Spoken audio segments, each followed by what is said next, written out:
All right, this video is to help you learn how to sit with a classical guitar properly, and we call this classical guitar posture.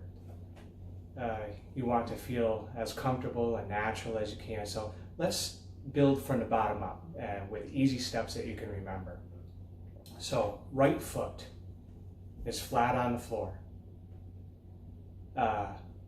Left foot I have on a footstool. You don't need a fancy footstool like this. You can use a block of wood, a thick book, something that raises your foot maybe 6 to 8 inches off the ground, off the floor. Okay? And your left foot goes flat on that.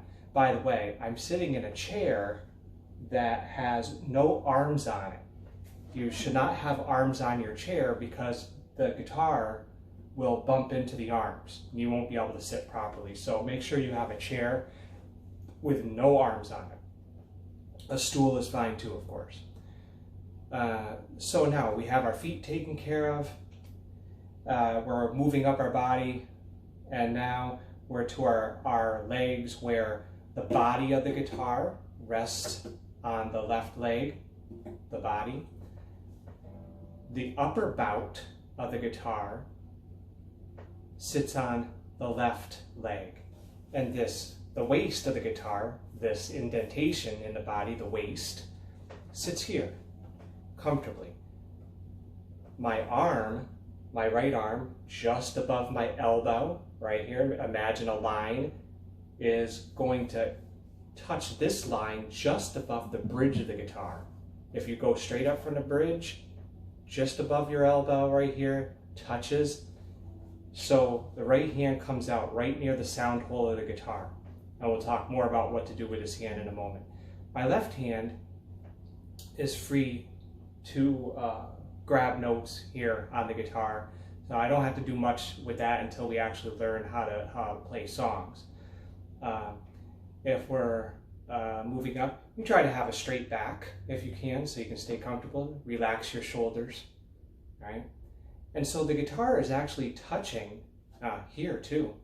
It should be touching your chest. The upper bout, this back part of the upper bout is touching your chest. So the guitar is touching in 5 places. Right leg, left leg, right arm just below the elbow, and drawing an imaginary line up from the bridge, touching right on this front edge of the guitar. And then your left hand will eventually be touching the guitar too. So 5 different points, and your chest.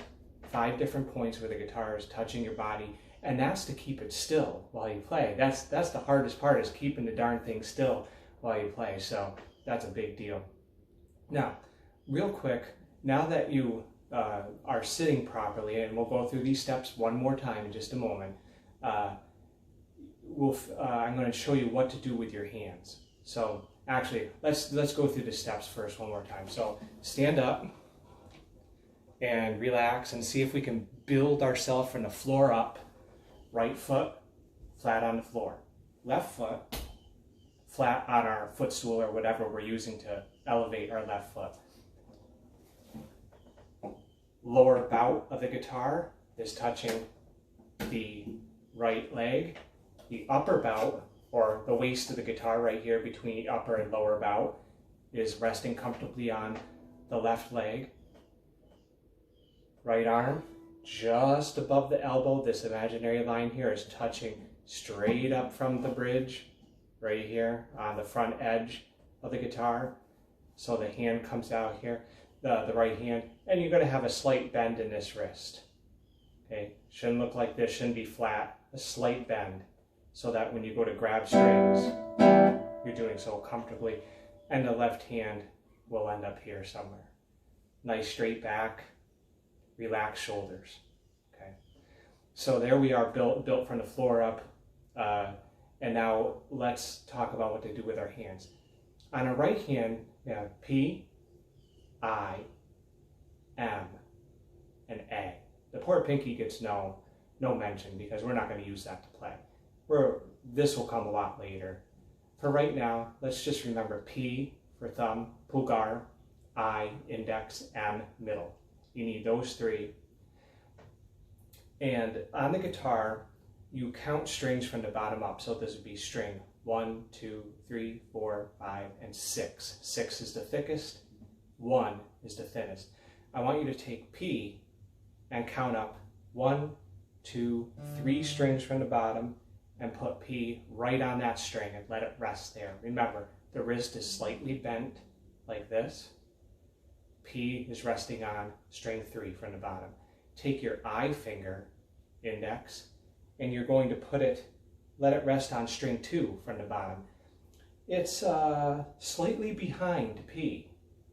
So when your fingers would cross like this when they play. Okay, so P is slightly forward, I is just behind, underneath on string 2. And M, I want you to put M on string 1, just beneath I.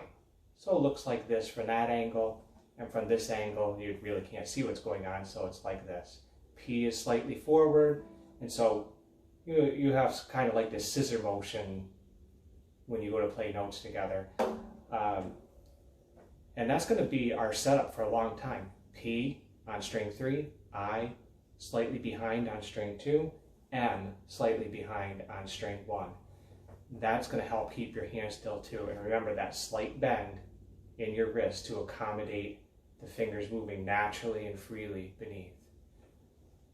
This left hand, our thumb should be on the back of the neck like this, pointing up towards the sky. Okay. And in between fret 1 and fret 2.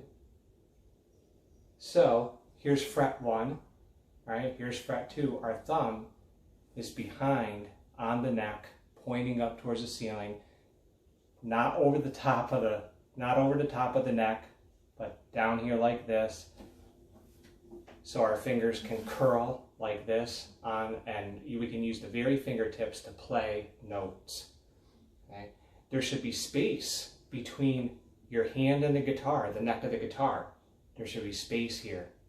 Okay? If there's no space, that means your thumb is too high or your fingers are too high.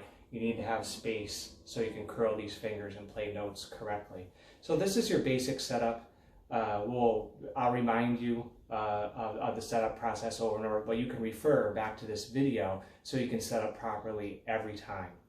And it'll make learning the guitar much more fun, much more comfortable, and much more rewarding. All right, have fun and practice hard. Thank you.